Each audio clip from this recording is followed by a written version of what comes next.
Me, let's play some cards, huh? Aces are good, right? Wanna know why? Yeah. I don't care about winning.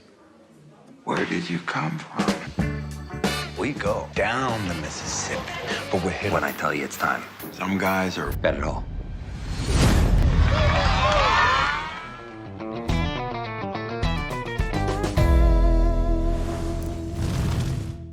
Hai guys, cerita kali ini yaitu tentang dua orang pemain judi yang satu udah bener-bener nyandu sampai bisa dibilang gak bisa satu hari pun tanpa main judi. Satu lagi orang kaya yang main judi hanya buat seneng-seneng. Dan lagi dia ini selalu beruntung guys. Dari sana mereka melakukan perjalanan dan bermain di setiap kasino demi mendapatkan keuntungan yang berlipat-lipat. Apa bisa semudah itu? Nah langsung aja deh guys, pasang dulu headsetnya, jauhi keramaian, dengarkan baik-baik dan ini dia ceritanya. Suatu malam seorang pria terlihat sedang mempersiapkan mentalnya sebelum masuk ke dalam kasino. Pria itu bernama Jerry, seorang pecandu judi yang sangat menyukai permainan poker dan bermimpi mendapatkan kekayaan dari hobinya ini. Saat ia memulai permainannya, di sana ia bertemu dengan seorang pemain bernama Curtis. Si Curtis ini tipe-tipe orang yang mudah bergaul. Bahkan di sana ia terus bercanda, bercerita tentang temannya Tony Ronprie, seorang pemain hebat yang diputuskan oleh pacarnya. Ternyata ceritanya itu mampu mencairkan suasana tegang semua pemain yang ada di sana. Jerry yang awalnya mencoba membaca permainan Curtis pun sampai dibuat bingung. Sampai akhirnya ia pun terbawa suasana dan malah keasikan ikut bercanda. is that? Nice hands. So he's lonely. Keesokan malamnya, tanpa disengaja, Jerry bertemu lagi dengan Curtis. Di sana, Jerry pun bertanya tentang permainan kemarin yang membuatnya susah untuk membaca gerak-gerik Curtis. Curtis di sini mengakui kalau ia hanya suka bermain untuk menikmatinya saja, bukan mencari kemenangan seperti Jerry. Dan itulah mengapa ia terlihat lebih santuy tanpa beban, sedangkan Jerry selalu melibatkan emosi yang justru membuatnya semakin terjerumus ke dalam kekalahan. Saking penasarannya, di sini Jerry mencoba mengetesnya dengan menebak koin, dan benar saja keberuntungan selalu berpihak kepadanya. Yeah. Again. Hold on. Sejak malam itu, kedua orang dengan hobi yang sama ini terlihat semakin dekat. Mereka pun tampak bertaruh di pacuan anjing dan seperti biasa Jerry di sini kalah sedangkan Curtis menang dengan keberuntungannya. Untuk merayakan kemenangannya, Curtis pun mentraktir minum di sebuah bar. Di sana ia menantang Jerry untuk bermain biliar dengan memberinya taruhan $500. Karena sedang mabuk, Jerry yang tak mau kalah malah menaikkan taruhan itu menjadi $1.000. Para pemain di sana pun tentu saja tak percaya dan sebelum keributan terjadi, untungnya Curtis langsung mengajaknya keluar. Setelah berpisah dengan Curtis, tiba-tiba saja Jerry dihampiri seseorang. Di sana ia pun diancam untuk memberikan uang $1.000 yang tadi akan ia taruhkan. Jerry pun di sini menjelaskan guys kalau tadi hanya bercanda dan ia nggak punya uang sebanyak itu. Karena kesal, si pria itu pun menyayatkan pisaunya lalu berlari pergi.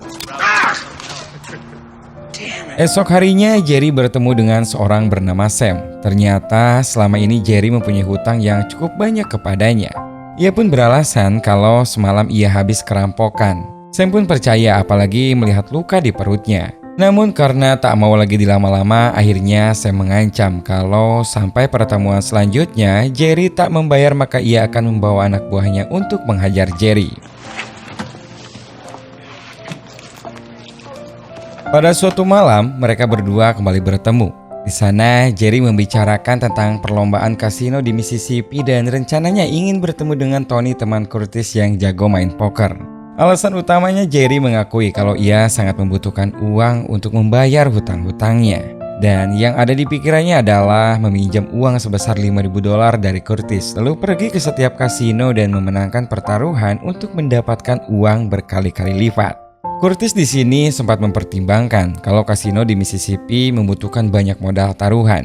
Jerry yang sangat antusias pun berusaha meyakinkan kalau ia bisa mendapatkan untung banyak sebelum sampai ke Mississippi.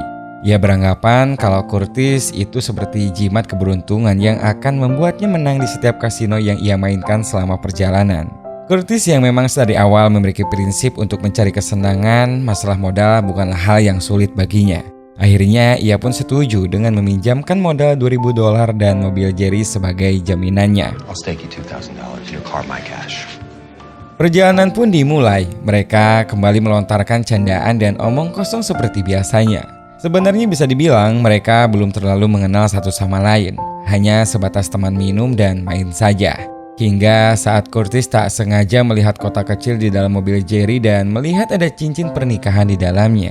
Ia pun bertanya apa Jerry pernah menikah sebelumnya. Dan Jerry pun menjawabnya jujur kalau ia pernah menikah dan ditinggalkan istrinya. Merasa nggak nyaman dengan pembahasan-pembahasan itu, akhirnya Jerry pun mengalihkan pembicaraan mereka. Setelah tiba di kota pertama dan sebelum memasuki area kasino, mereka berdua pun terlebih dulu pergi ke tempat Simon. Dia ini adalah seorang pekerja kasino sekaligus mantan pacarnya Curtis. Di sana mereka pun mengganti setelan dengan pakaian yang mewah. Bahkan di sini Jerry juga berkenalan dengan seorang wanita bernama Vanessa. Tempat bermain mereka kali ini rupanya berada di dalam sebuah kapal.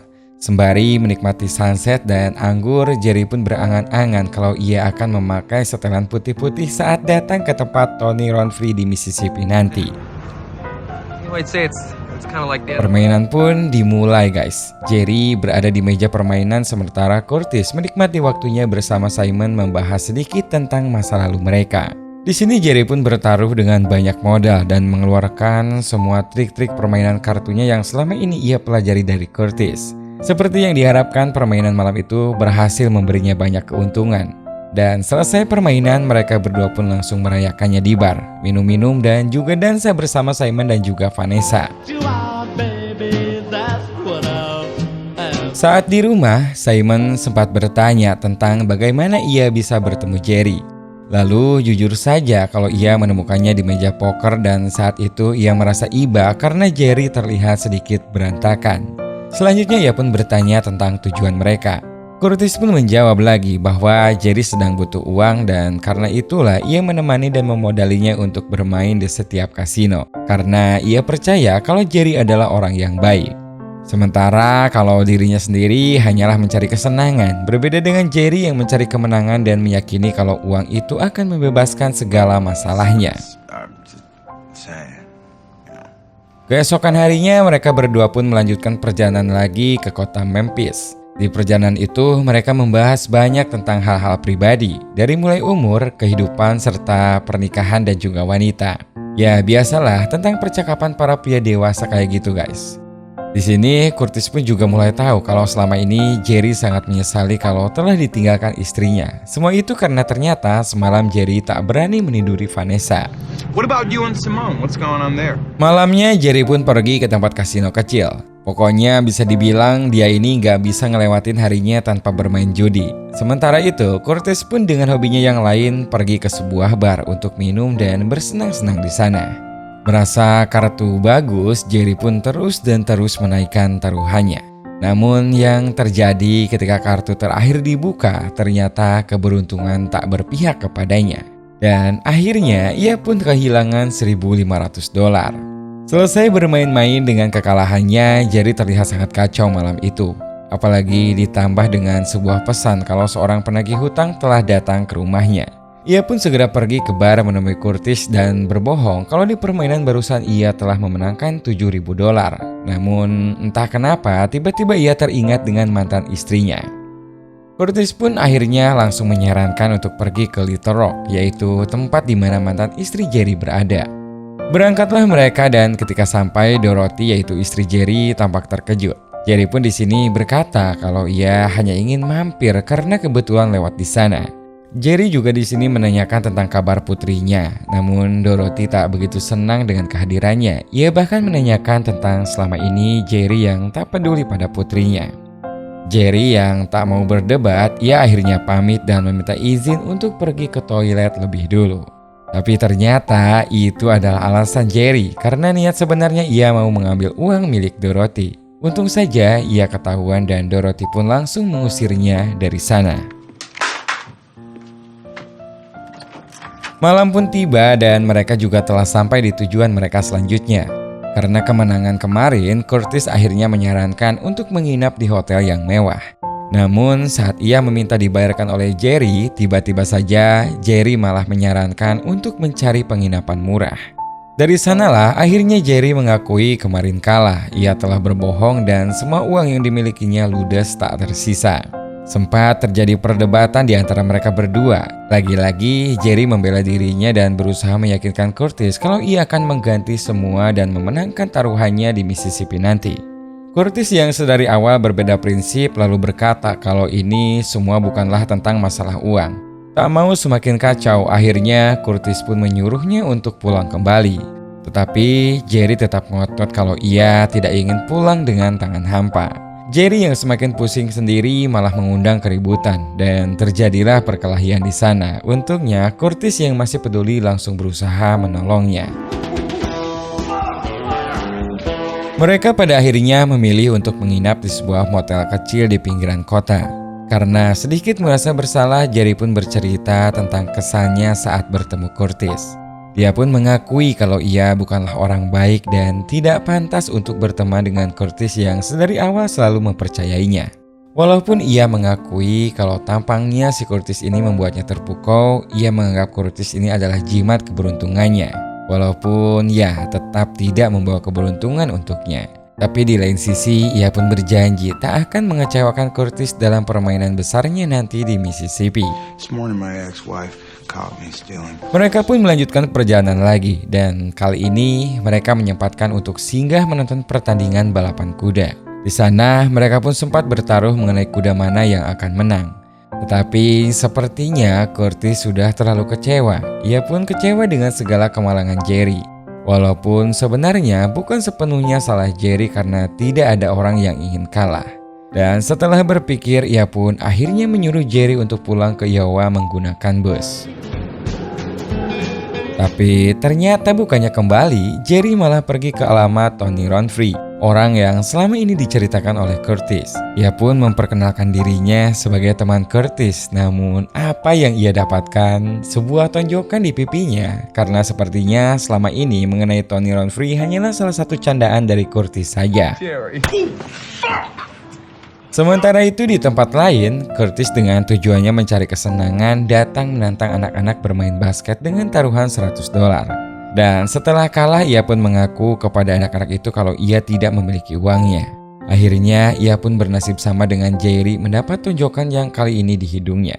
Padahal sih nyatanya ia punya uang, tapi sepertinya ia hanya ingin bersenang-senang dan merasakan ditonjok orang. Bingo jackpot. Merasa putus asa karena sepertinya tujuan tidak akan tercapai, Jerry pun pergi ke sebuah game center dan bermain jackpot. Begitupun dengan Curtis yang pergi menenangkan dirinya di sebuah bar dan bertemu dengan ibunya yang ternyata seorang penyanyi. Mereka berdua pun menyimpan rasa bersalah dalam diri mereka masing-masing. Dan sebelum pergi, Curtis pun menitipkan sejumlah uang untuk ibunya. Make sure she gets this. Tanpa disangka nih guys, mereka berdua kembali bertemu dalam permainan di meja kasino. Curtis yang biasanya hanya meninggalkan Jerry bermain seorang diri, kini ikut serta untuk turun bermain dan menemaninya. Tanpa disangka-sangka, kali ini Curtis benar-benar menjadi jimat keberuntungan untuk Jerry. Kemenangan demi kemenangan berhasil mereka dapatkan. Mereka di sana pun tampak begitu bersemangat, dan disinilah tujuan utama mereka sejak awal, dan tujuan mereka sekarang hanyalah harus selalu menang. Pada suatu ketika, tiba-tiba Jerry menyarankan untuk menaruhkan semua uang kemenangannya. Jumlahnya tak sedikit guys, semua berjumlah $285.000. Bahkan pengawas poker sampai menelpon atasannya karena uang taruhannya sebesar itu. Jerry maupun Curtis benar-benar sudah nekat dan mereka berdua pun tampak tak ada beban. Menang atau kalah tak ada bedanya, namun yang pasti mereka yakin kalau malam ini adalah malam keberuntungan mereka berdua. Semua rencana awal dan impiannya kini telah tercapai. Uang yang ia harapkan kini sudah menjadi miliknya. $500.000 berhasil mereka menangkan di malam itu. Namun ternyata Jerry nampak biasa saja, tidak begitu sebahagia seperti yang dibayangkan. Ia tak percaya selama hidupnya mempertaruhkan ribuan dolar dalam sekali lempar dadu. Mereka berdua kali ini telah menjadi orang kaya dalam semalam. dan bisa menginap di hotel impian mereka yang mewah. Pagi harinya saat terbangun dari tidurnya, Curtis mendapati setengah dari uang mereka di brankas telah hilang. Tentu saja Jerry yang mengambilnya dan ia pun meninggalkan sebuah pesan perpisahan. Urusan mereka berdua pun sudah selesai.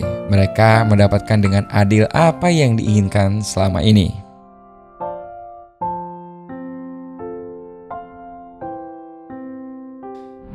Beginilah jadinya guys, jika dua orang tanpa tujuan yang jelas dan tidak penting berjalan bersama.